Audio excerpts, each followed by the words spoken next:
right, Chaz, let's get right to it. In the great fighting city of Philadelphia, Zach Wheeler was clearly the knockout punch on Sunday.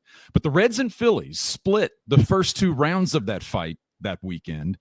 And even with Wheeler dancing around Reds hitters like Apollo Creed in his prime, the Reds went toe-to-toe with the fighting Phils into the 8th inning on Sunday. Now, to me, it felt kind of like a 12th round TKO.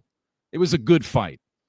But if the first-place Phillies are that experienced, seasoned, title-tested fighter, did the Reds have the look and feel of a young contender in Philly that's going to keep swinging? Simply put, would you buy the pay-per-view for a rematch in September or in the playoffs in October, expecting that scrappy contender, the Cincinnati Reds, by that time might be ready for another title shot? What do you say? That's a great way to put it. I'll definitely buy the pay-per-view. I think the Reds overall felt comfortable on that stage. There was a playoff type feel. And while the Reds didn't have the transcendent performance that, say, Zach Wheeler did, when you look at how Chase Burns stepped up, I thought Lodolo was pretty strong. You look at the bullpen kind of clutching up in a lot of situations. The Reds had a lot of it, but just not enough. And kind of what it was assigned to me of, all right, the Reds are good enough to get somewhere, but ultimately if they get there, which is ultimately where they're trying to go, well, you're going to have to hit Zach Wheeler. You're going to have to, face a really tough back end of a Phillies bullpen. You can't make mistakes against a superstar-studded top half of the Phillies lineup. And while the Phillies stars shined just brighter than the Red Stars did over the course of the weekend, the Reds' depth also got kind of exposed a little bit as well. So you add that together, and you did kind of see the gap between the two teams. Did you like the Rocky reference? Is this the part where I say I haven't seen Rocky, or should we just move on? And I didn't ask. I didn't even ask, but I'm glad you. I liked it. I'm glad you bought into the fight game analogy. The fight game analogy is important to me because that film series is important to me, and I just want you to know that. Reds got punched in the mouth in Boston. They got punched in the mouth in Philly, but they did show some fight. I thought they should have won the second game of that series in Philadelphia. Outside of one pitch, Nick Lodolo was great. The Reds just didn't convert some really good chances to score in that game. So when it's all said and done, it's a 2-4 trip in the final roadie before the All-Star break. Welcome into Power Stacks, proud members of the Growler Podcast Network. Coming up on the show today, All-Star credentials. Chaz, Elly De La Cruz has got him. Absolutely, we know that. But what else does he have that the Reds value more than his All-Star credentials? Also, bouncing back from Boston, pitching coach Derek Johnson on why being ambushed at Fenway Park didn't rattle rookie Chase Burns at all. And also, Chaz, you got to be on your best behavior today. You know why? Why? You got to be on your best behavior because the boss is here, the godfather of the Growler Podcast Network, on assignment for Power Stacks. How did we make this happen? On assignment for Power Stacks in Chattanooga, the great Paul Dehner Jr. joins later. You can't wait. I'd like to think I was already on my best behavior, but now I'll be even. I'm too far removed from elementary school to remember these references, but I see where you're going there. That's right. Don't screw it up. Just don't screw it up. Somebody's paying attention today. All right. The worst kept secret in the Reds clubhouse in Philadelphia and on Sunday is that Elly De La Cruz is the all-star. De La Cruz is an all-star. By any measurement, he's been an all-star. But a second all-star game for De La Cruz at 23 years old, that's not the way the Reds measure things right now. They're looking at Elly De La Cruz developing still, even at the big league level, even with this ridiculous skill set and highlight capability. They're checking other boxes in his development path, season to season, or last season to now half a season. What kind of things are they looking at right now? It's about playing within the context of winning. And there's power with that because kind of the phase that Elly is trying to step into is kind of the tone setter phase of his career. And doing things like playing every single day this year has been a part of it. Some of the better situational baseball has been a part of that. some of the modest improvements at the plate, kind of the subtle ones that lead to big things down the road because of how he's earning back the strike zone. That feeds into it in kind of a roundabout way. Let's start with the sound. Here's Freddie Benavides, who's kind of the bridge from last year to this year, talking about the growth he's seen from Elly De La Cruz in 2025. How would you describe the improvement Elly's made specifically this season and other areas that stand out? He's made a lot of improvements, right? His overall game we talked about last year at the end of the year that he needs to get better on. And offensively, he's becoming he's great at bats overall.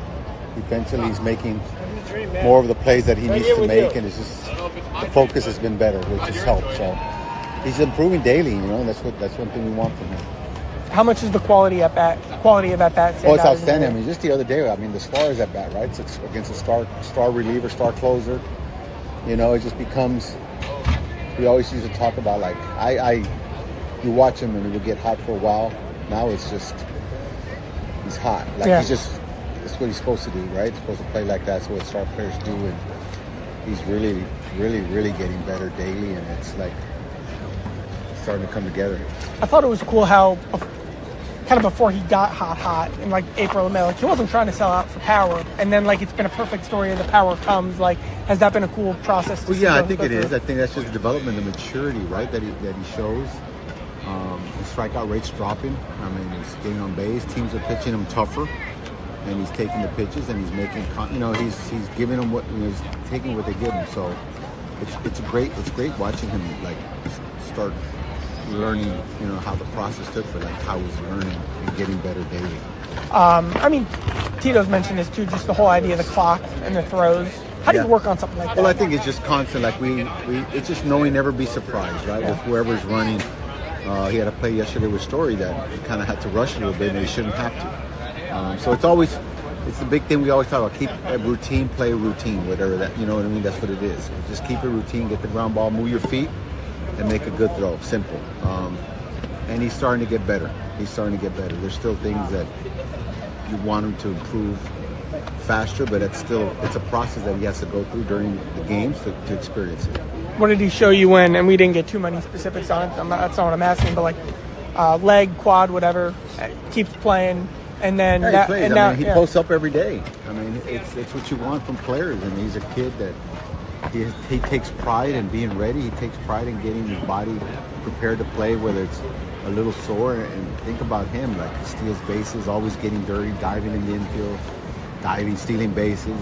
His body takes a pounding, and for him, gets here early, gets his body ready to go, ready to play daily. That's what people come to see guys like that, right? And he stays on the field and he takes pride in it. I think the story of Elly's 2024 season was he got all this attention kind of around the game and how he handled that all very well. I think the story of this season has been kind of the attention he gets in games from game planning, he sees as many breaking balls and off-speed pitches as anyone in baseball. He gets pitched ridiculously difficult in a difficult way. Same with kind of how teams monitor him on the bases. I think he's just handling all that better. When they throw attention at him, he's kind of just shaking off the quote-unquote double teams and just playing the game. And that's something, it's not perfect, but it's something the Reds have really been encouraged with. It feels like he got the message, though, and it feels like he's a good student. Feels like he's coachable. Last year was about the quote-unquote big stuff. He hit massive home runs. He ran every time he had the opportunity, whether the situation called for it or not. He believed he could get there, and he did. And more often than not, he was successful. But if last year was about the big stuff, it feels like this year at the Reds directive is about the little stuff. It's more situational hitting. It's being better from the right side and not letting teams take advantage as much of turning him around at the plate. It's a different approach at times and on the bases. Now, you go back to the stolen bases thing, and you brought this up with Freddie. He's had this leg thing, and I don't think anybody thinks that he's over it. I don't think he moves the same way right now, 90 games into the season, that we've seen him move when he's at his best, when he's his most electric on the base paths. He's not even top two in his own division in stolen bases right now. That's O'Neal Cruz and Pete Crow Armstrong. But I think the Reds want him to know, and I think he's starting to get that that's okay. be the best overall player on the best team. That was Francona's message to De La Cruz in the offseason. And I think he buys in. I think he gets it. That's a tough message for a highlight-driven young superstar to receive. But I think he took it, and I think through the first half of this season, you're seeing that he's taking it seriously. I'm glad you mentioned the base running stuff because there's kind of two sides from that. First is the leg thing. Benavides Freddie called it a hamstring thing. He talked about the governor that was specifically on Elly a couple weeks ago, and that's when you see this in baseball, especially with stars. If a guy's not 100%, especially with like a soft tissue thing, they'll say, all right, run at 80%. Don't kill yourself, but we need your bat in the lineup, so we're also not going to take you out. So Elly was doing that, but then there was also the play against the Padres where he scored, I believe, the game-tying run, and Jackson Merrill threw, I think, 100-mile-an-hour throw to the plate, and Elly made it in just in time. Elly turned on the Jets there. He knows when he needs it. And Freddie said, Tito talked to him about running when we need it. He knows the outfielders were playing. He knows when he can score. He knows when he can jog. He knows how to do all that. Nick Krall had a very similar point. He was kind of most encouraged by the stolen base approach. And yes, the raw numbers haven't all been there. A part of that probably has been some of what Elly's been dealing with as well. But Nick Krall said, it's not about stealing the base. It's about understanding the situations. Why am I doing this? Understanding how it affects the team. That's what's been really fun to watch. And I'm ending the quote there. And this is me. There were some moments where Elly ran when he shouldn't have last season. There were moments where he was 100% running just to run, because he wanted to lead the league in stolen bases, and that's fine. And there was a place for that. And honestly, the Reds probably should be running more right now, but they are overall pleased with just the way he's playing the game. And again, the maturity and evolution were the two words that kept popping up. The point you make about his speed and even dealing with an apparent injury, having the extra gear when he needs it. It's like a pitcher that throws 97 consistently, and then, as they say, reaches back and finds 100 for the right spot when he needs it to get a big swing and miss. That's what De La Cruz has done.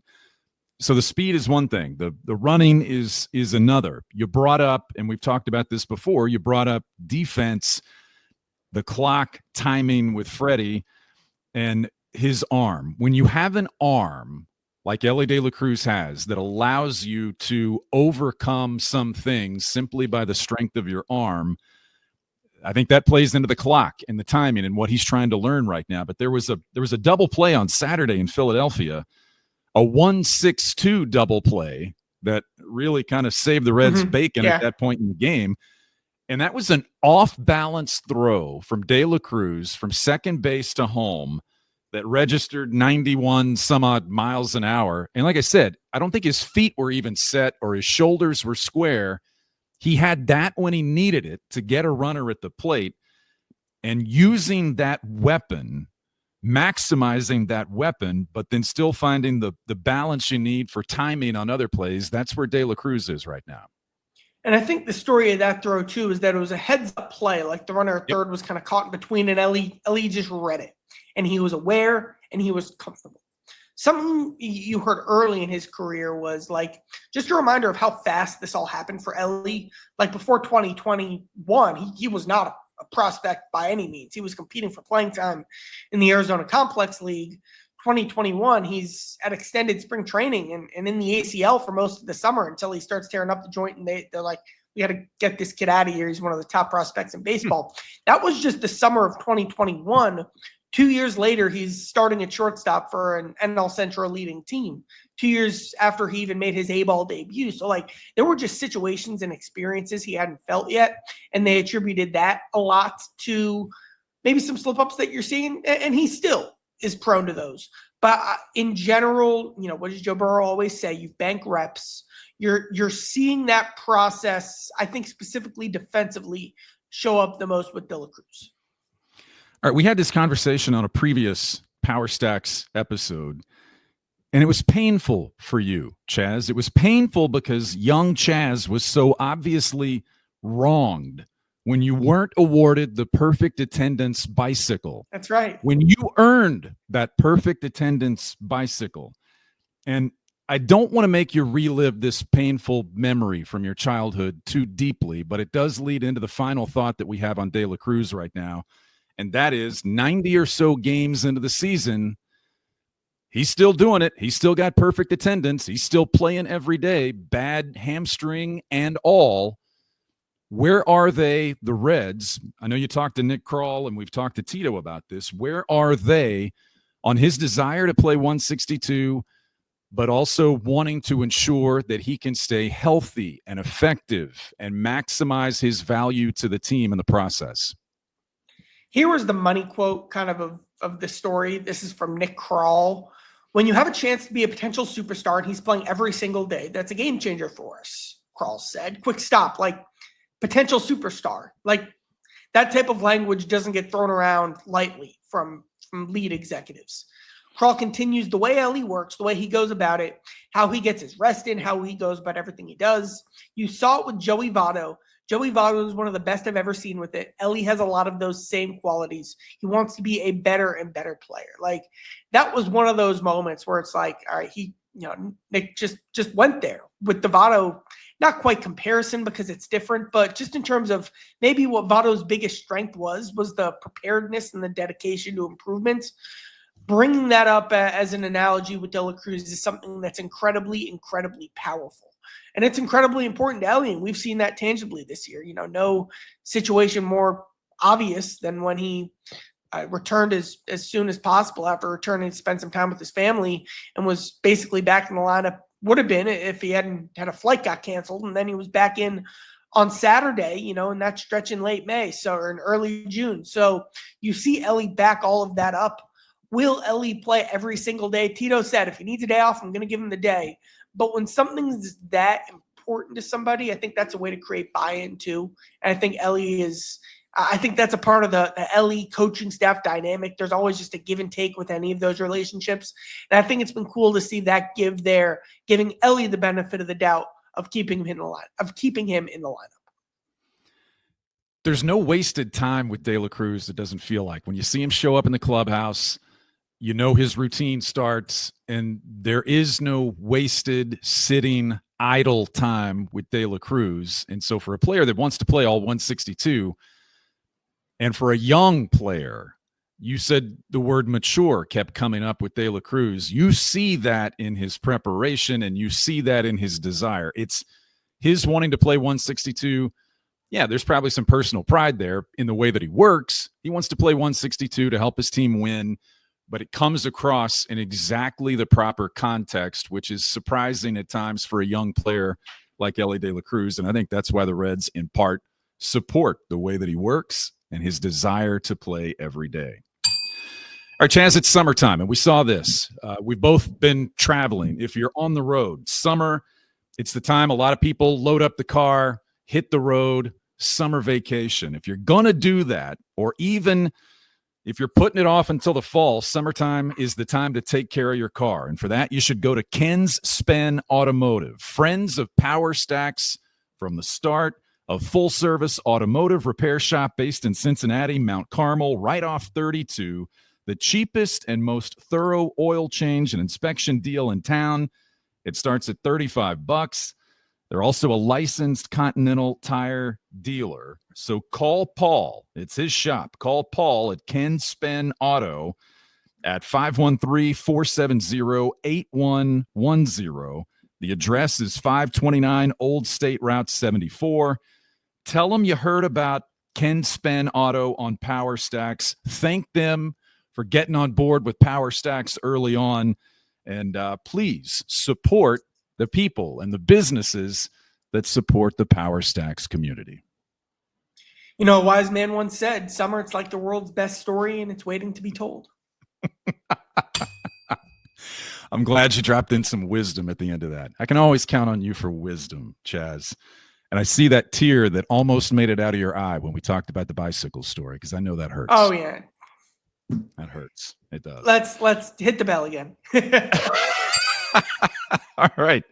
Time now for Tito's take. And recently, and this has been a conversation all season long, but just as evidence of what the Reds have done recently, they faced Garrett Crochet, They got 5 runs off Garrett Crochet. Jesus Luzardo in Philly, also 5 runs. Those were 2 uncharacteristic outcomes for those 2 left-handed starting pitchers. They faced Ranger Suarez, had some good long at-bats against Suarez. He only gave up 1 run, but they chased him after the 5th inning. That didn't happen to Ranger Suarez much at all this season. So in talking with Terry Francona and some of the Reds hitting folks about their strategy or approach or how to be better against left-handed pitchers, those were starters, but left-handed pitchers in particular, what'd you find? I think you'll start here, which is on Saturday. You want Tyler Stevenson in the lineup every single day. At some point, or for most of the season, almost all the season, they've desperately needed him in the lineup every single day against left-handed pitching and couldn't bake in maybe as many off days as you'd want for your catcher, just because the lineup against left-handed pitching wouldn't function without him. I think a very underrated sign was that they felt good enough about their offense against the left-handed starter on Saturday for Stevenson to not be in there. Again, Stevenson's in the best version of this lineup against left-handers, maybe even as a DH, but they feel like they're enough from a depth perspective, from a guy's heating up perspective. And this isn't about Stevenson. This is about everything that's going on that's been productive. I felt great about the game they played against Garrett Crochet. I felt pretty good about how they looked against Suarez. And then the game on Friday against Luzardo obviously was a success for the Reds. TJ Friedel isn't tearing the cover off the ball, but he changed the game on Friday and again on Monday with terrific bunts that were igniters for the Reds. I mean, we've spent a lot of time on this podcast talking about Austin Hayes and his presence and how that impacts the lineup. And then they're talking to let's get to Spencer Steer. Him heating up the way he has is exactly what this offense has been missing. You can feel kind of the way Steer is just a piece in this when it's operating at full strength. And then they're talking up Noelvi Marte too. He's getting a big opportunity. He's going to be playing a ton. They believe in what he's giving them. He's got more to prove, especially with the trade deadline coming up. And, what could the Reds improve with their base being an option? We'll see. Let's get there. But they feel strong about the at-bats he'll be able to give them, especially against left-handers as well. And going back to the Elly De La Cruz conversation, in the month of June, against left-handed pitchers, De La Cruz made a tremendous leap in terms of his effectiveness all those times that the teams have tried to turn him around. From the right side of the plate, De La Cruz was much, much better, over 300 in the month of June. In the Phillies series, had a couple of big hits against each of those left-handed starters that they saw in the first 2 games of that series. And just kind of going back to that part of his development, there have been conversations. People bring up the topic, should he only hit left-handed? But then you see the progress that he's making here, hitting right-handed. I think that's another big growth area for De La Cruz that's going to positively impact the overall production of the team if he can continue on that path. I didn't include this in my story, but I asked Chris Valleca about that specifically, and he said what a big focus overall has been actually is getting the team to be more aggressive against relievers. Like, for example, the Reds have been a much better comeback team, but their late and close metrics, we've all seen them. They're in the low 20s or the mid 20s and OPS and late and close games and runs and late and close games and all that stuff. And Valleca said a huge emphasis is how you can be more aggressive against bullpen guys. Elly, Valleca put Elly in a different tier. He said, I'm very pleased with what I'm seeing from Elly there. He's ready to hit. He's ready with the approach he's ready to take and ready to pounce on, when they leave a mistake over the plate. Elly's doing a lot of the right things in those spots. Valleca went out of his way to stress that. Talking again about the team approach, but how Elly is shining in an area that's the big focus for the team as a whole right now. Yeah, I love it. Staying with the left-handed pitching theme brings us to our milestone moment of the week. And you love this, Chaz. Milestone moment of the week happened in Philadelphia against Ranger Suarez. Will Benson digs in and comes up with a big swing that became just his second career home run against a left-handed pitcher. And was it a big deal? Yeah, it was the Reds' one run they got against Ranger Suarez, but Ranger Suarez hadn't given up an extra base hit to a left-handed hitter all season long, and Benson hit a rocket out to the seats in right field. You loved it, didn't you? Now, obviously, they lost the game, but this is how you win games like that, with kind of the unexpected. What's the line? It takes all 13. It really does take all 13 guys, all 26 guys if you want to include the pitchers. All that does show up over the course of a game against a quality team. And kind of that unexpected boost always seems to prove to be critical. Again, it wasn't the game winner, but it was a very notable moment for Benson, who's having a calm season, I'll say. He's not tearing the cover off the ball. But after starting the year in AAA, after wondering what's Benson's big league future from a role perspective, he's here. He's in a fine place, and he's finding his opportunities as well to do some damage. I like that description of Will Benson, and I'm gonna ring the bell for Benson because I like that. So Benson is this week's Reds milestone moment, and that moment is brought to you by the good folks at Glenville Ave, the baby blanket designed by parents who wanted something better. Why is it better? These baby blankets, Chaz, not just softer, not just safer. They have the global organic textile standard. They meet that standard because they're organic, hypoallergenic, dyed with skin-safe colors, because you want all of this to be safe for your child and because babies deserve the best. These blankets are also 28% larger than standard blankets. They're built to grow with your child. You can document these milestone moments with your child along the way. And to get a feel for it, and if you're on the YouTube crowd right now, just check out the website. Check out some of the images on the website, which is GlenvilleAveLLC.com. And parents, grandparents, anyone headed to a baby shower this summer, first off, congratulations. There's so many of those moments happening. You got to take a gift. You want to get this child something special, go to Glenville Ave LLC. And when you do, use the promo code STACKS to get 10% off your first order. We appreciate the folks at Glenville Ave for supporting Power Stacks, and we hope that you in the Power Stacks community will do the same. Lovely.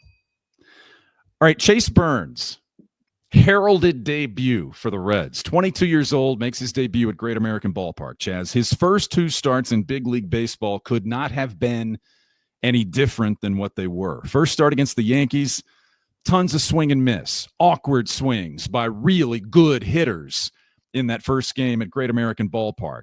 You move on to Fenway Park for start number 2, almost no swing and miss, didn't fool anyone, got a single out against the Red Sox, and then was out of the game. There was much made in Boston and around baseball and in Cincinnati about what the Red Sox did to have that kind of success, surprising success against Chase Burns. There was video. You could see hitters talking to each other in the on-deck circle with their hands covering their mouths. They could have been talking about dinner plans. I don't know. They could have been talking about their family vacations coming up over the All-Star break. They could have been talking about Power Stacks. In fact, let's just say they were talking about Power Stacks. But some people think that they had identified something in the delivery of Chase Burns, tipping his pitches so that they knew what was coming. And some of the results indicated certainly that that could be the case. So Burns had to deal with that between starts in Boston and Philadelphia. And Derek Johnson and the Red staff had to deal with that in terms of refocusing Chase Burns, getting the best out of him, but having one of these teaching, learning moments for a 22-year-old prospect in the bigs. I talked to Derek Johnson before the Burns start in Philadelphia about what that process between starts looked like and what they addressed with Chase Burns. When you went back to work with Chase after the last start to get ready for this start, what did that look like? What did you identify or work on to try to make this next step today? Yeah, I mean, obviously there was a whole lot out there about him tipping, and, I think he was. We found a couple of things that we think might have been it. We actually had seen them in the past with him, too, so it really wasn't anything new for him. He also made some bad pitches. I mean, So you can't kind of just discount the idea that maybe they hit good pitches as well, or hit bad pitches as well. So, really it was just kind of shipping up kind of what we had seen, getting a few reps in that way. He had a little bit of extra time because of the day off. So, really it was just kind of getting back to his basics and making sure that he threw the pitches where he wanted to. Yeah. When you talked to him about those things and kind of brought some things to his attention, how did he respond? And I know a lot's been made of his makeup and how he handles things. Did you see that? Kind of as you'd expect. I mean, he handled it very maturely, almost matter-of-factly. And so for me, it was kind of neat because there was no panic in his eyes, and he just went about his business and did his thing. All right, he's 22 years old. He got shelled in Boston. There was no panic. There was no worry about, this has worked my entire career. It worked against the Yankees, and now it doesn't work anymore. What do I do? There was none of that. The Reds calmly addressed some things with Chase Burns, and when he took the mound in Philly, I think there were some nerves the first couple of hitters he faced. The first two guys reached, and after that, he struck out the side in the first and settled in, threw a lot of pitches. His command wasn't the same, but he didn't have that kind of result that he had in Boston. With the strikeouts that he had, he looked more like the prospect that we saw in the first game against the Yankees. How did you see his bounce-back effort against the Phillies? Yeah, Terry Francona even said, coming off Boston, wasn't living in the zone to start. I think the whole game changed for him with, all right, 2 runners on, I believe a single and a full count, and then a walk. Yep. And then he throws a beautiful first pitch slider to Bryce Harper that Harper just swings through. And he ends up striking Harper out. Now, of course, he ends up striking everyone out 10 that inning. But I think that first pitch to Bryce almost served as a reminder to him that he was good, and helped him really get back on track too. And now, also, why is Chase Burns here? Let's remember that again. Chase Burns isn't here to throw 7 innings. That's not what they're going to do. They're going to manage his innings. They're going to manage his pitches. Chase Burns is here because for 5 innings or in shorter spurts, they believe he can be one of the hardest to hit guys that he can be one of the hardest to hit guys the Reds have, no matter kind of who the lineup is. And you saw that with Philadelphia, who struggled getting much going against him all day. What was it? 1 hit, 2 hits. The run didn't score until after Burns left the game. Yes, he's on a pitch count, but you got a reminder of how hard to hit he is, combined with the responses that Burns had even a few times, getting back on track from a command perspective and kind of finding that aggressive mentality again. And that's going to work for him just because the stuff is that good. So he's got a lot to learn. There are also some guardrails where he's at, but Sunday was a good reminder of why Burns is here in the first place. And why he's here in the first place, aside from his talent and ability to get guys out, is Hunter Green left the rotation. The update in Philadelphia on Hunter Green was that those throwing sessions that they wanted to have the big league staff get some eyes on him. So that's why he was in Philadelphia. I talked to Derek Johnson. He said he looked good. The plan now is to send him out for his rehab appearances with the bats. The one thing DJ stressed to me, and I know Terry Francona's done the same thing, is they are going to be patient and building Hunter Green back up. With the 2 setbacks with the groin, this time they have to get it right. They have the benefit of using the All-Star break for a few extra days, but they have to get it right. If this team, would you agree, has plans for the second half and plans to make a push and plans to be in the conversation late in the season, they're going to be much better positioned to do that if they have Green healthy and able to stay in the rotation. And so I don't expect, DJ said it doesn't do us any good to bring him back when he's ready to throw 4 innings and then we screw up our bullpen. That's not going to happen. I think they're going to make Hunter Green and the Reds wait until Green is 100% and strong and can throw 90 pitches again before he gets back here. So this right now is the most interesting spot the rotation has been in all season when you factor in all this. I'll start with Burns. Sorry, the rotation right now, it's Lodolo, it's Abbott, it's Martinez, it's Singer, and it's Burns. The Reds, since they called up Chase Burns, have had off days mixed in consistently. They don't have that. They have a full week this week. What Burns says, I believe, only did once in the minor leagues, never did in college, and then obviously hasn't done yet in the big leagues, is pitch on 4 days rest. an interesting thing this week will be, do the Reds want to, quick tangent, Paul Skeens didn't pitch on 4 days rest at all last season. So like that's a strategy that teams use to try to manage the innings of guys who are so inexperienced, frankly. Do the Reds build in a spot start? I believe that would be on Friday or Saturday against Colorado. Maybe. Yeah, Friday or Saturday against Colorado to give Burns that extra day and then use the break to build in an even longer opportunity for him to rest. And that's a way where you basically you just buy like 10 extra innings for September that you could use later in the season. So like this is a very interesting week for that. Mm-hmm. And then obviously what they do in the spot start perspective is interesting there as well. And then coming out of the break. So the whole point was, all right, we'll reassess after the break where we're at. Carson Spires also is going to pitch rehab on Tuesday. I believe he went 2 1/3 in his first rehab game. So does he go 3? Does he go 3+? He might need one or two or more, but he certainly will be back by the end of July just because of how that rehab clock works. So when does Spires get thrown back in? Maybe late July. Then do you move to a 6-man rotation as a way to manage Burns' innings as well? There are more off days, but they're kind of spaced out in where you wouldn't be able to get Burns a day between or an extra day between every start. So you could have more value in having a 6th starter there. Also, what's that strain on your bullpen? Where's the bullpen at from a length standpoint, from an injury standpoint? Oh, and then if Hunter returns, let's say at the end of July, who's he replacing? How's Burns looking at that point? Obviously, you wouldn't have a 5-man rotation with Hunter and use Spires as your 6th man. So, like, there are going to be a lot more moving pieces then. But this is an interesting week, specifically with the way they manage Burns' rest, with the way they line up their rotation for the rest of the month, and how that will shape things when Green and Spires are ready to go. And then there's trade deadline ripple effects as well that we could talk about on next week's show.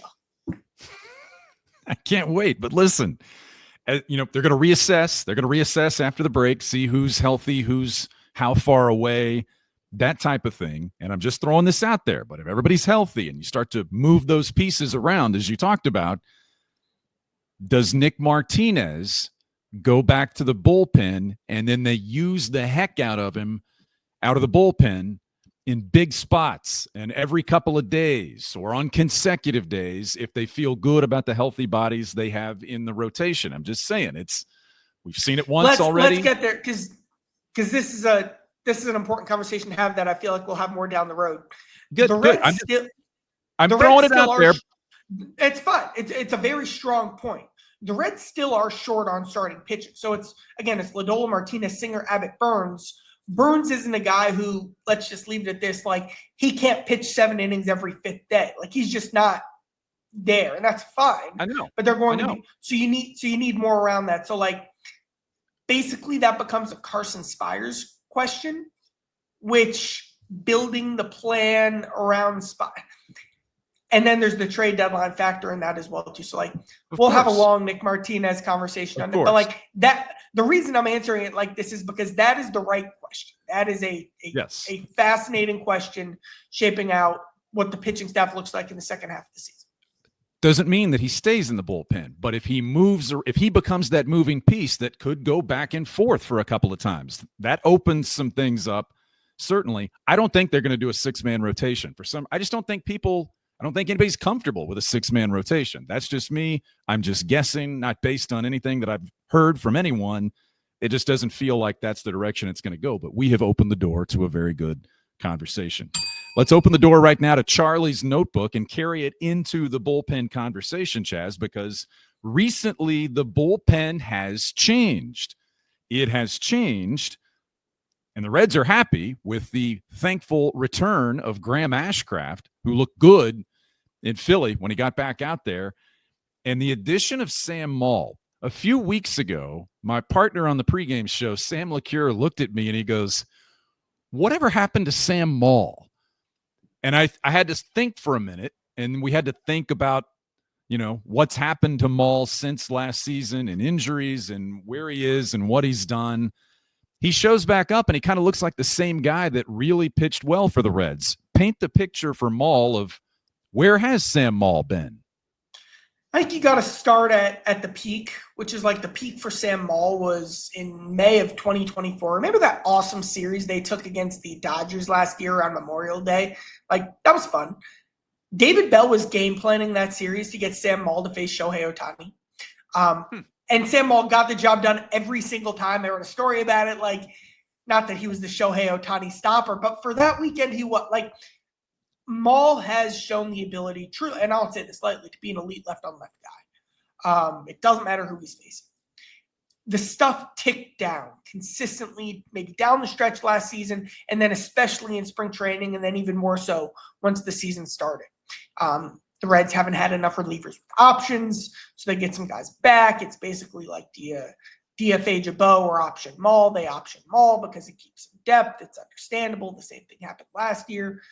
But then Maul's stuff just keeps going down. Like, fastball's not zipping, the breaking ball's not spinning, and he's in AAA. And the reports kind of weren't pretty. You know, Maul didn't seemingly, force the hand. You got to call him back up. They needed another arm. But what you saw is also something click. More recently, Maul made a mechanical change. He raised his arm slot. Obviously, he's not a guy. He is the least extension for all of MLB. He's not getting far down the mound. He's not showcasing his athleticism getting downhill, but he spins it. But then when he's not spinning it, that's a problem. He then re-raised his arm slot, and he feels like maybe it fell a bit due to getting older, some injury stuff, some shoulder stuff. But what he saw, and not that he was chasing this, he said, but he saw the metrics, the stuff plus, showed exactly the intended result he was hoping for just with his pitch shapes. And, not to get too in the weeds, but, yes, it's been such a small sample size for Sam Maul, but just look at the way the pitches moved in Fenway, again, in Philly. That looked real. I'm believing that. I talked to Sam about this. The breaking ball might be the best it's been. The Reds need bullpen help. They especially needed left-handed bullpen help. If Maul can be a small part of that for a guy who was in AAA a week ago, it's just a week. I do think just the way he looked, it's something. It definitely has caught everyone's attention. Again, he was called up because they need an extra arm. He's earned his way to stick here, for the foreseeable future, just because of how the pitches have looked. You talked to Graham Ashcraft. What did he say? Ashcraft is a guy who, I checked in with him, he's coming back from the IL halfway through the season. How you feeling? How's the bullpen going? He said he didn't realize how tired his lower half was. Obviously, there was the groin injury that resulted. He said the way the veterans have helped him from a preparation standpoint, from a staying on top of things, from the time in the cold tub when maybe you need an extra day because of lower half stuff. He has a great feel for his arm, but he said that's something that's just helped him develop some more of an understanding of life in the bullpen. And he's another guy, he's right back in that seventh inning role. You see the bullpen kind of showing some chips, showing some, Ashcraft is a huge piece of a unit that needs to take that next step. And I'm keeping a very close eye on the bullpen between now and the deadline. And the reason I wanted to talk about these guys was obviously you're still going to look for external improvements, but if you have two guys who are developing as well, that does kind of change the way you think of that group.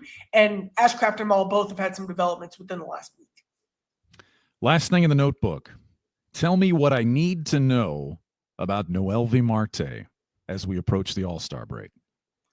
Most interesting wild card of the season. He's a guy, again, they are kind of planting their flag with when you look especially at how Christian Encarnacion Strand's playing time has decreased. I thought you saw some great signs with kind of the opposite field power in his first weekend back. Now, you saw him drop a ball. The defense and the consistency of that I think that actually affects his offense a lot too. So that's kind of a barometer with him. But we talked about it with the left-handed pitching earlier. If he can, be the guy who was in 2023, I think this team has a good shot of being a playoff team. If he's not, then third base might be the biggest weak spot of the team. So, the bullpen I'm keeping a very close eye on, and then third base I'm keeping just as close an eye on. We have a news segment, an impromptu title for a news segment. But when the boss comes on, you gotta title it. You gotta give it a name. So we're gonna call this Chattanooga Chatter with Paul Dehner Jr., the godfather of the Growler Podcast Network. As I said earlier, Paul, How does it feel to be on assignment for Power Stacks? That's how we say it in the news biz. You're on assignment for Power Stacks. Yeah, honor of my life. Honestly, I mean, I'm just happy to be here. You know what I'm saying? I'm just happy to be here on the show. The Chattanooga Choo Choo. I've learned a lot about the Chattanooga Choo Choo. Maybe we could work a choo choo reference into this. I'm not sure, but I was drawn here while planning my family's vacation because of talking to Charlie. His love for the minor league system, for the Lookouts, for this team down here. You sold me, Charlie, on I got to go see these guys. I have to know what all the talk is about, and there's a lot to talk about. And I have notes on what I have witnessed down here, which there are plenty. Chaz, I'd like to say first, well, real quick, I'd like to say something I've heard from within the Reds organization, so I'm pulling it up right now. The Chattanooga Lookouts last year went 45-90. That was bad. They are repaying to the city of Chattanooga with this unbelievable, like this really, like I've covered the Reds for 6 years. This is one of the best individual minor league teams that I've seen in, because they're a little farther, you don't get as much eyes on them. So I told Paul I can't wait to hear his report back.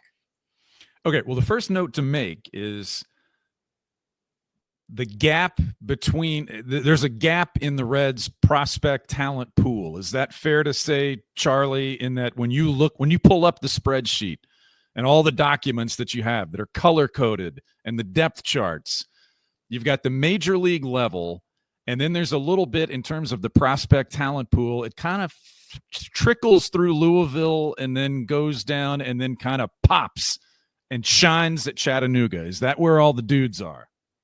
Well, this is the moment to go into these weeds. Like, I mean, we might see Francisco Urbáez. Francisco Urbáez has been a career backup in the minor leagues before kind of having a nice year this year in AAA. Like, there is a gap in AAA. And then it is stacked in Chattanooga until these guys might get called up, especially Sal and Hector Rodriguez. And then, frankly, I was there a couple weeks ago. There's a gap in Dayton as well. So, but this is a group in Chattanooga that, one, is talented, two, that's winning. And, like, roll your eyes. They've placed a big emphasis on winning in the minor leagues and managing the development stuff in a way that's geared towards winning games and the habits that instills. It's actually a change they made a couple of years ago. And this Chattanooga team is certainly doing that. I'm going to drop in one hockey reference before we go back to Paul, because you said there's been an emphasis placed on winning at the minor league level. The Detroit Red Wings made the Stanley Cup playoffs 25 consecutive years. They had some cup success in there too, but they made the playoffs 25 consecutive years. And one of the things that came out of that organization was that the players that showed up in Detroit had already won. They knew how to win. They won at the lower levels when they were together. And so when they came up, they expected to continue to win. They knew what it felt like. They knew what that room felt like when it was doing that. So I love the emphasis on winning. Everybody says development, and that's great, but it's a team game, and the goal is to win. You need to learn that as well. And so I love that emphasis in the Reds minor league system on winning along the way, along with your development. So, Paul, let's start with the one name. There'll be a few names, but the one name I think everyone knows and is familiar with, and he's getting some buzz, is Sal Stewart. As you are boots on the ground, as they say, with the Lookouts, what did you see in Sal Stewart? Sal had kind of a slow day. He didn't have a big day yesterday, which I was just waiting to show up. You know, you hear so much about a prospect. You show up and you expect him to hit 4 bombs, and like it wasn't like that for him. He didn't quite connect. He ripped his first one, but right at somebody. Here's my question. I came away with a question more than an answer on Sal Stewart. Okay. There's like a lot of talk. He's a bigger, thicker guy, right? Mm-hmm. And that's fine. There's a place for that in baseball. He was DHing yesterday. Okay. Why is he DHing? And what is his position on the field? And what is the feeling about him as a position player? Because to me, when I think about players, stars in your system, I want them playing the field every day. And so what is there any explanation in why he would be DHing and what his field situation? We know dude can rake. Like, I can read the numbers. What's his situation in the field? Excellent question. Thank you. He was DHing because he needed a day, and it's good to mix in the guys, and he's going to the futures game, so you just like Elly DHs now and again. The whole positional thing with Sal Stewart actually is his story, because when he got picked, you have a cap that you use and spread around from a money standpoint in the draft, a pool of money. And the whole approach in 22 was, all right, the Reds went way over on Cam Collier, and then, all right, maybe go under. I forget the number specifically, but then Sal was kind of not the aggressive move that they made in the draft. And the knock on him was, well, can he really play third? He's just kind of a first baseman who's not really an elite power hitter. So what is he? And actually, like, seriously, like, not to be this guy who's like, read my stories, but I wrote about this, like, the work that he did to actually become a third baseman, and so much that they then moved Cam Collier to first. Like, think about how that changed. It was like the aggressive all-in on Cam, but then Sal showed so much defensively that they actually swapped them. And not just that, Sal has actually shown them that more than in a pinch, he can actually have the athleticism to play second base. Like, he does not look like a prototypical athlete. Like, he trains with Manny Machado, and the most underrated thing about him is I think he does have like the twitch that you don't see just when you look at him. And Sal says, like, he's been fighting these misconceptions his whole life. Like, there is real versatility and defensive value there. So much that they swapped him and Cam Collier. So much that he's also shown that he can play second base. So that is the biggest misconception about Sal, I think, something that I've bought into very much so. I think he's the only third baseman in the Red system who knows how to go in on a ball. So I am buying Sal's defensive value, but that's been the conversation with him since he got drafted. Okay, so the guy I'm buying here, I came in really, really impressed with Hector Rodriguez. So he's so confident. He's so confident at the plate. Like, he came up and I saw the first pitch I saw of the day is him taking the first strike and ripping it down the line, right? He hits an absolute bomb over the center field wall. Charlie, you've been here to this stadium. That's no joke. Paul says that he looks down at his notes. I love this. I had to take notes. I took notes, okay? So he hits one. The center field wall here is very tall. It's 400. Cut it out into the hill or whatever. He went over top of this thing yesterday. And that was after ripping one down the line earlier in the game. And it's just, you see him step up and he looks like a professional hitter. He looks like he knows what he's doing. You can feel his confidence at the plate. I didn't know a ton about Hector Rodriguez, to tell you the truth. Now it's maybe this was just a great day and he's just whiffed for months. I know that's not the case, but like it makes you say, wow, I see it with that guy. Cam Collier didn't disappoint. That same wall, he hit one right off the top of it early in this game. Like, you see it with Cam Collier too. I want to make sure we give Hector his due. Like, and this isn't about Collier, and I let's say nice things about Cam 100%. You can make the case that Hector is a higher rated prospect than Cam. I'm not sure where I fall on that. Hector, I've tried to, talk him up and mention him on the show and social media. I haven't done a good enough job of mentioning Hector in the season he's having. The line on him that I've heard is like, he wakes up and he's got 2 hits. You mentioned the aggressiveness. That's, first of all, he's known for being an unbelievable and elite bad ball hitter, but he's also shrunk the zone this year and shown a lot more polish than you'd expect. Get ready to roll your eyes. Everyone's going to want the Reds to be really aggressive this offseason. Brace yourselves now. You might hear that, oh, well, Hector Rodriguez is going to be our starting outfielder next year, so you don't want to block Rodriguez. Like he is working himself into that conversation. The aggressiveness is different. Like, we like Spencer Steer and Tyler Stevenson and Matt McClain. They're not going out and getting a pitch. And sure, that's more CES and Reese Hines' game, but they're more flawed hitters. Rodriguez is going to go out and get it in a way that kind of is a good, different presence in the Reds lineup. Like, some people think he could be a top half of the lineup hitter. Last thing about Hector, for the last couple of years, he's played in the Dominican Winter League, which is an elite winter league. It's a big deal. The Dominican Winter League is a big deal with some good players. Rodriguez at like 20 just shows up and he's hitting third and he's a stud in the Dominican Winter League. So, like, yes, he's on his he could debut this season. I'll end with that. I want you guys, if anybody has like the highlights package of these games. First of all, watch the home runs. Like they're impressive, right? There was TJ Sycamore was pitching yesterday, not having a great day necessarily, and he was getting beat up and ends up loading the bases with one out with just a lot of bad things were happening. It felt like it was going to be an ugly inning. He had one of the best defensive plays I've ever seen in a minor league game in my life, maybe in a pro game. The ball was ripped back up the middle. He turns, he catches it backhanded behind himself without looking, throws it home, and then they turn the double play to first base to get out of the jam with only one run of an inning that had gone sideways. Big energy from him coming off of that play. And I'm like, man, this is minor league baseball. These dudes are out here making big plays. They're into it. That winning culture stuff you talked about, Charlie, like shows up in moments like that. Like they care about it.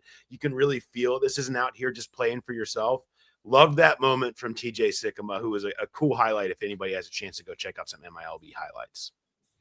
When you're a high-end prospect, when people expect things from you, I think it helps to have other guys like that on your team. And that helps, I think, the cohesion and the winning mindset, as opposed to, I'm better than all these other dudes. You know, I'm probably the only guy that's going to play in the show. Let's just get there. When you're surrounded by good people and good players that you know share some of the same things that you share in terms of ability and ambition, I think that helps all of that culture you're talking about and helps them win the way that they have. Chaz?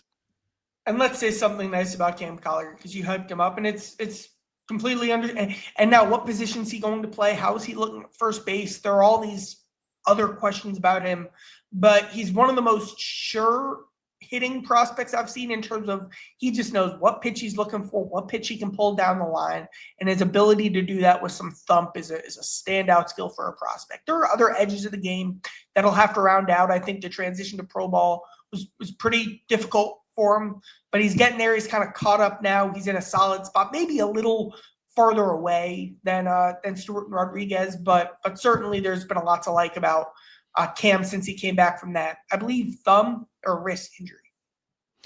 Paul, what else is in your scouting notebook that I see you checking out? All right, I'll put in Paul's notebook here. So I'll say this. Charlie, Edwin Arroyo, is he too small? Are we concerned about how small he is? Like you just, again, and I don't know. I mean, I'm looking at guys and I'm looking for professional bodies. I'm looking for professional plays. I see him make professional plays. I see he's clearly a smooth defensive player. He just looks so small. And so I don't know if there's any concern with that or how much of that has impacted the scout of him. The biggest question is, can he impact the baseball? Defensively, we've just seen it in spring training. Like there's some pretty close to big league ready stuff, but how much can he impact the baseball? How much is his inability to do so this season a factor of him coming off that shoulder injury? I think that's been kind of a big story of his season that's flown under the radar. There probably is some catching up there, but also he wasn't a big damage doer before the injury. I think you'd like him like get out in front of the ball, be more aggressive. You saw him do some of that before the injury. That's probably the next step for him. Let's let him keep playing. That defensive value is so real, but the size combined with the impact, especially in an era where shortstops hit for power now, that's part of the expectation. That's why he's, for example, slid down prospect boards. And, you know, if I made a Reds ranking, he'd be further down than a Rodriguez, et cetera. And also, like, there's some shortstops behind him, Sammy Staffer and Tyson Lewis. Like, it's not just that Edwin is the shortstop prospect in the Red system. Like, there's more there. So, but he's so young, just got to keep playing. See what you have. You don't really know yet. Yeah, definitely a smooth fielder. It's hard not to be taken away when you're like, gosh, he's in person a lot smaller than you would anticipate seeing at that position. All right, one last thing. I just want to tip my hat to Ruben Ibarra, who has. I actually have a Chattanooga Lookouts hat now. Charlie, you sold me. They have a great underrated logo, by the way, in minor league baseball. It's still below. The Milwaukee biscuits are my favorite logo. It's a little egg and cheese sandwich with butter for the tongue on the logo. That's my favorite minor league logo. But Lookouts are up there, are very high up there. Okay, that said, Ruben Ibarra, tip of my imaginary hat here to him, who has the walk-up song. I love it. Notorious B.I.G. I love it when you call me Big Papa. It would be I love it when you call me Ibarra. Like, obviously is where he's going with this. Very reminiscent of the greatest walk-up song in the history of GABP, and that was Didi Gregorius, who had Notorious as his walk-up song. So it sounded like Gregorius. I always appreciated that from Didi back in the day. Ruben Ibarra thinking about things, trying to create a little bit of a persona for himself, who is also a big boy who can rip the ball too. Saw that happen yesterday. I believe he's also like a great hang. Like, I believe he is known for being a great hang among Reds. Seems like I haven't gotten to know him too well, but like he's full of like, he's got some like joy and some bounce to him. And hey, I mean, he's a guy too. Like, I believe the Reds signed him significantly under slot in a draft where they were trying to kind of make up some of that cap pool, and he keeps playing, he keeps finding opportunities, and it's he's more of a backup on the Lookouts team, but he's carved out a nice little minor league career. You know what I loved about this? I love the way Chaz lit up about each of the prospects you mentioned. He's in a big league clubhouse every day now, Charlie is, and you bring up these AA ball players, Paul, and I would encourage you to go to the YouTube for a couple of different reasons. One, just to see Chaz light up, because it's one of my professional goals now, Paul. I told Chaz this, just to make him smile, just to crack that exterior and make him smile. And you just put the biggest smile on his face when you said Hector Rodriguez. Yeah. And so that was good to see. Also, one more question. No. Also, I would encourage you to go to the YouTube, because the triple box here, it looks like Charlie is sitting between his two uncles that he hasn't seen in a while, that, we're getting together to congratulate you on your whatever is upcoming, your college acceptance letter or something. Yeah, that's right. It kind of feels like you're sandwiched between your two long lost uncles. Maybe on your perfect attendance, Charlie. Maybe that's what we're congratulating. Yes, that's it. Yeah. Do you see Jay Allen? Did he play? He did. Jay Allen the second. Yes. He played at the Elite 11 quarterback camp. He was a big quarterback recruit. Man, the conversations we could have had, I would have appreciated it. Yeah. I have one last comment. I know I'm just like running us long here and commandeering all this time, but one last comment, Charlie.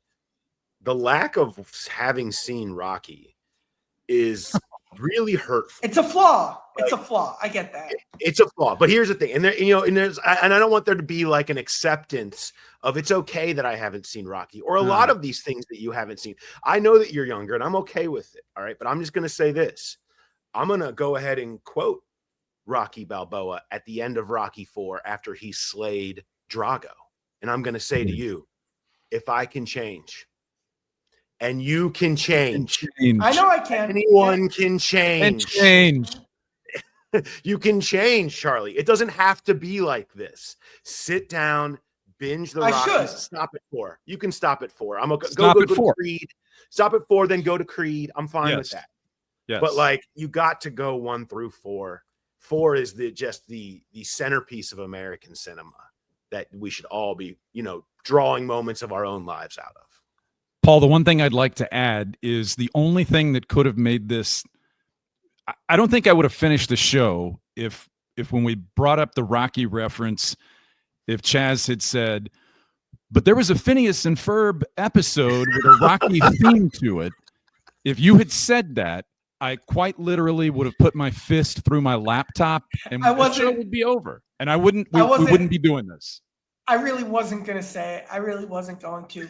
I did use a Phineas and Ferb reference at some point in this show. So when you listen back. All right. Yeah. Well, Phineas and Ferb, Drake and Josh, this happens over on the Growler too. This is the same thing that happens, and it's fine. Like, it's part of it. And I appreciate how much love you have for the formative shows in your life as we do the ones in ours. Before I go, I just want to, first of all, publicly here on the show, thank you guys for putting together an awesome product. Like, Charlie, I go back to when we were sitting in the combine talking about this and what we felt was sort of a hole in the Reds ecosystem a little bit, a show that really made you learn something and elevate Reds conversation and really give to this team something that kind of just didn't totally exist, and the inside access, the expertise that you guys bring to this, it is off the charts. And I want to thank everybody that listens and watches Power Stacks, because we sit here and we watch, it's growing, it's working. Like, people are recognizing how good this show is, and you guys make it absolutely go. And it's so fun to sit back and I learn, like, I learn about more than just Phineas and Ferb. I learned something new. Sam Moll. I go through my notes right here just from this show, all this stuff that I didn't know. And I follow the Reds closely. I learn something every single show you guys do, because it's so dang good. And I hope people that listen recognize that, and just shout out to everybody that has been here from the beginning, and all those people that are just now showing up now as the season rolls on and things keep getting better for the team and for the show. So thank you to you guys for all the awesome work you guys are putting in. It's awesome. Let us also thank you for the opportunity for being the godfather of the Growler Podcast Network, and for providing Power Stacks the platform to showcase. Anytime you mention Phineas and Paul, you're okay with Phineas and Ferb. It makes me want to stick a fork in my eye. No, I'm not okay with it. I tolerate it. From Charlie only. We'd like to clean that up a little bit, but Chaz is special, and so we appreciate that. I feel like Paul, I feel like that pool with the family. Can you still get to the pool with the family? The pool awaits. The kids are down there now, waiting on me right now. So I'm about to head down and make it happen. Sunscreen, hats. I'm a hat in the pool guy. I know hat. I am too, but hat and sunscreen. Hat and sunscreen. So the next time Charlie's two long lost bald uncles join the show, I don't want us to have any. I don't want the dome to be too red. Enjoy the time with your family. Thanks for checking in with us today. We have an extended episode of Power Stacks today for all the right reasons. So this was fun, guys. Chaz, parting thought. Enjoy the pool. Enjoy the pool. And thanks for checking out Power Stacks on the Growler Podcast Network.